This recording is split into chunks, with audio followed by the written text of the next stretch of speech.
Hello everyone, स्वागत है आप सभी का एक और नए लेक्चर में। Class 10th maths all India CBSE board exams के लिए प्रिपेयर कर रहे हैं हम हमारे इस यूट्यूब चैनल पे।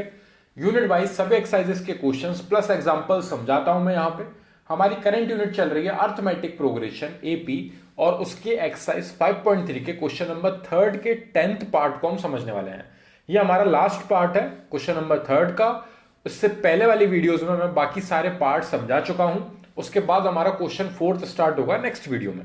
तो हमारे पास यहाँ पे इन एन एपी, तो हमें यहाँ पे एपी प्रोवाइड नहीं करिए, लेकिन उस एपी के अंदर की कुछ गिवन चीजें हमें दी हैं।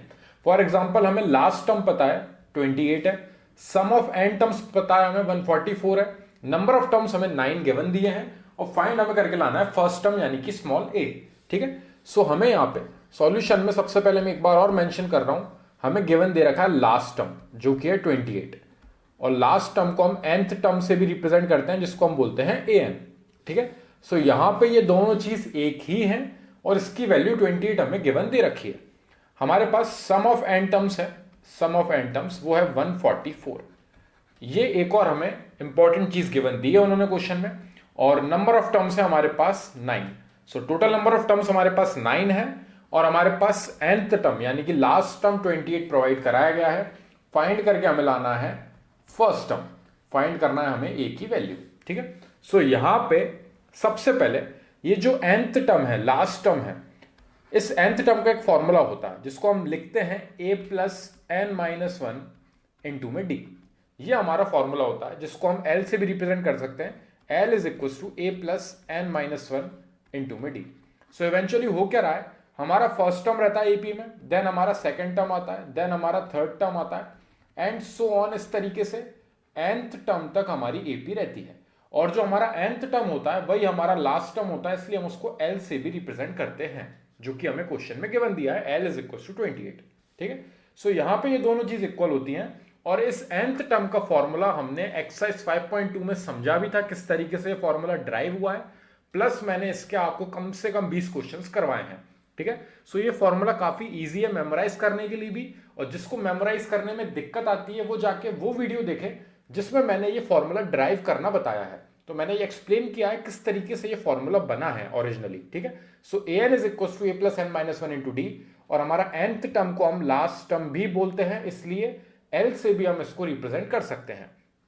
ठीक है, सो यहां से ये वाली जो स्टेप है ये एक बहुत इंपॉर्टेंट चीज है हमारी इस क्वेश्चन के लिए, क्योंकि बाकी सारी चीजें हमें इतनी ज्यादा गिवन नहीं दी है, हमारे पास फर्स्ट टर्म नहीं है, हमारे पास कॉमन डिफरेंस नहीं है। सो हमें यहां पे क्या करना पड़ेगा, ये जो हमें सम की वैल्यू दे रखी है 144, अभी यहां पे l की जगह पे 28 और लिख सकते हैं हम, वो हम नेक्स्ट स्टेप में कर लेंगे।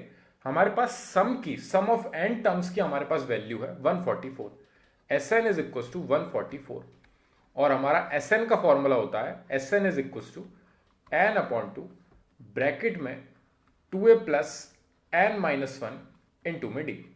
सो सम ऑफ n टर्म्स का फॉर्मूला होता है n अपॉन टू ब्रैकेट में 2a plus n minus one into d. ये मेमोराइज करने में अगर किसी को दिक्कत आ रही है तो इसको भी मैंने ड्राइव करके बताया है कि ये फॉर्मूला किस तरीके से जनरेट हुआ है। अब अगर उस वीडियो को जाके देखोगे तो आपको क्लियर हो जाएगा कि ये फॉर्मूला एक्चुअली बना किस तरीके से, और फिर आपको ये मेमोराइज करने में काफी ईजी रहेगा। ठीक है, so Sn is equal to n upon two bracket में 2a plus n minus one into d. अब यहां पे हम इसको थोड़ा और सिंप्लीफाई कर सकते हैं।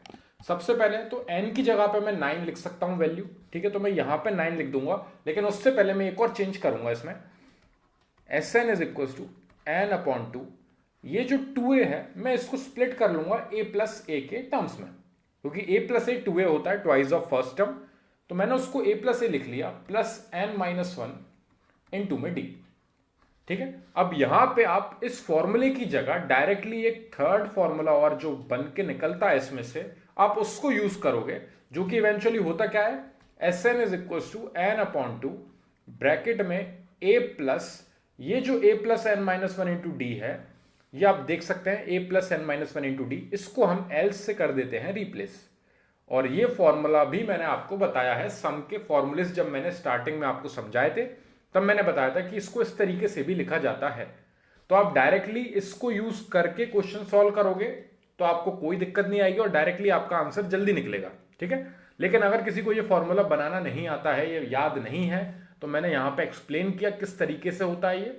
2a को हम a प्लस ए के टर्म्स में तोड़ेंगे और फिर ये a plus n minus one into D वाला जो पार्ट है इसको हम l से करेंगे रिप्लेस, ठीक है। अब यहां पे हम सारी वैल्यूज ला के रखेंगे। Sn की वैल्यू हमारे पास 144 है, वो आ जाएगी हमारी यहां पे, is equal to number of terms हमारे पास 9 गिवन दिए हमें, सो नंबर ऑफ टर्म्स की जगह पे जाएगा हमारा 9/2 अपॉन में 2 हमारा फॉर्मूले के अकॉर्डिंग है। ए हमें फाइंड करके लाना है फर्स्ट टर्म और एल हमारे पास लास्ट टर्म 28 हमें प्रोवाइड कराया गया है, सो यहां पे 28 आ जाएगी वैल्यू। ये हुआ ब्रैकेट बंद। अब यहां पे सबसे पहले ये 2 जो है अपॉन में, इसको मैं 144 के पास लेके जाऊंगा मल्टीप्लाई में, सो 144 multiply by 2 is equal to 9 bracket में a प्लस 28। अब आप अगर चाहो तो इस 9 का अंदर दोनों में मल्टीप्लाई कर सकते हो, लेकिन उससे आपकी कैलकुलेशन थोड़ी सी लेंदी हो जाएगी, इसलिए हम इस 9 को भी यहां पे डिवाइड में भेजेंगे, क्योंकि ये a प्लस 28 ब्रैकेट में बंद है, तो 9 इनके साथ मल्टीप्लाई में है, वहां जाके वो पहुंचेगा डिवाइड में। सो 144 इंटू में 2 अपॉन में 9 इज इक्वल टू यहां पे बचेगा हमारा a प्लस 28 अकेला, ठीक है। सो यहां पे जो अपॉन में 2 था इक्वल्स टू के उस साइड जाएगा तो मल्टीप्लाई में पहुंचेगा, और 9 जो हमारा ऊपर मल्टीप्लाई में था इक्वल्स टू के उस साइड जाके डिवाइड में पहुंचेगा, ठीक है, जस्ट अपोजिट चीज, ठीक है। अब यहां पे 9 से कैंसिल आउट हो रहा है 144, 9 1 9, 9 1 9, 14 था तो 5 बचेगा, 54 हो जाएगा, 9 6 54। अगर किसी को यहां पे कैंसिल आउट करने में दिक्कत आती है, सो 144 को आप यहां पे 9 से डिवाइड करना, 9 1 9 आएगा यहां पे बचेगा सब्ट्रैक्ट होने के बाद 5, ये सब्ट्रैक्ट हुआ, फिर ये 4 आएगा नीचे, 9 6 54, तो आपका रिमेनिंग बचेगा 0, ठीक है। आप अगर इस तरीके से डिवाइड करोगे तब भी आपको 16 मिलेगा। कैंसिल आउट करने में जिसको दिक्कत नहीं आती है वो डायरेक्टली यहीं पे कैंसिल आउट कर लेना, ठीक है। अब 16 का 2 में मल्टीप्लाई होगा, 16 का 2 में multiplication is equal to a plus 28, और ये 2 से मल्टीप्लाई करने के बाद हमारी वैल्यू आएगी 32 is equal to a plus 28, and next step में ये 28 जो है उस साइड जाके हो जाएगा 32 के साथ सब्ट्रैक्ट, सो हमारी फर्स्ट टर्म यानी कि स्मॉल a की वैल्यू निकल के आएगी प्लस का 4। यहां से हमारा फर्स्ट टर्म निकल के आया है +4, जिसको फाइंड करने के लिए हमारा क्वेश्चन था पूरा, जिसमें हमने क्या क्या यूज किया है। देखिए हमें क्वेश्चन में गिवन दिया था लास्ट टर्म, सो उसको हम a plus n minus one into D के टर्म से रिप्रेजेंट कर सकते हैं, जिसकी लास्ट टर्म की वैल्यू हमारे पास 28 है। अब हमें सम का फॉर्मूला भी यहां पे यूज करने को मिल सकता है, क्योंकि सम की वैल्यू हमें गिवन दी उन्होंने, sum of n terms is equal to 144, so यहां पे Sn की जगह पे n/2 ब्रैकेट में 2a plus n minus one into D, जिसको ये वाला फॉर्मूला याद रहता है वो डायरेक्टली इसी को लिखता है, ठीक है। लेकिन इसी को सिंप्लीफाई करके एक और फॉर्मूला बनाया जाता है, जिसको हम a प्लस एल से रिप्रेजेंट कर देते हैं ये वाले ब्रैकेट को, क्योंकि 2a जो है उसको हम a प्लस ए यानी कि 2 पार्ट में स्प्लिट कर लिया 2a को, तो यहां पे a plus n minus one into D को हम l से कर देते हैं रिप्लेस, तो यहां पे n/2 ब्रैकेट में a प्लस एल बचता है, और इस क्वेश्चन के अकॉर्डिंग हमारे पास l की वैल्यू है जो हमारे पास यहां पे है फॉर्मूले में, Sn की वैल्यू है जो हमारे पास यहां पे है फॉर्मूले में, n की वैल्यू है नंबर ऑफ टर्म्स जो हमारे पास यहां है फॉर्मूले में, अपॉन में 2 है, पहले से न्यूमेरिकल वैल्यू है, सिर्फ एक अननोन है हमारे पास a, वही a फाइंड करके लाना था जिसकी वैल्यू आई है हमारी +4। तो यहां पे हमने सारी वैल्यूज को करा सब्स्टिट्यूट, कैंसिल आउट करी चीजें, यहां पे 9 अपॉन में गया, 144 को कैंसिल आउट किया 16 टाइम्स, 16 का 2 में मल्टीप्लाई 32, और 28 उस साइड आके सब्ट्रैक्ट होगा 32 में से, तो हमारे पास बचेगा प्लस का 4।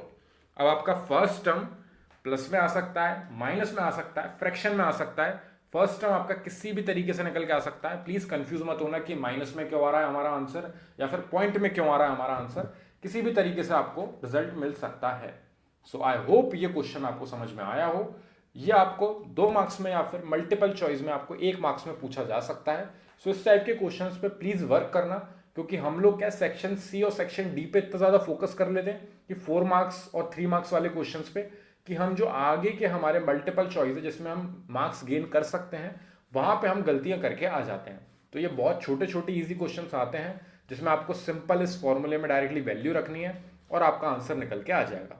सो आई होप ये क्वेश्चन आपको समझ में आया हो। फिर भी कोई डाउट लगे तो कमेंट सेक्शन में जरूर डिस्क्राइब करना, ताकि मैं उसको पहले सॉल्व करूं और फिर हम नेक्स्ट क्वेश्चन पे बढ़ सकें। Thank you very much for watching this video.